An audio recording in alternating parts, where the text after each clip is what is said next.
السلام علیکم ورحمۃ اللہ وبرکاتہ۔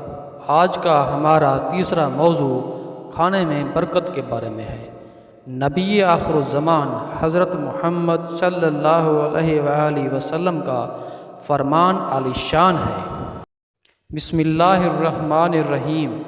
کھانے میں برکت۔ صحابہ کرام نے عرض کی، اے اللہ کے رسول، ہم کھانا کھاتے ہیں لیکن سیر نہیں ہوتے۔ آپ صلی اللہ علیہ وآلہ وسلم نے فرمایا، شاید تم الگ الگ کھانا کھاتے ہو، اکٹھے بیٹھ کر کھانا کھایا کرو، اللہ تعالیٰ کا نام لو، اس میں تمہارے لیے برکت کر دی جائے گی۔ سبحان اللہ۔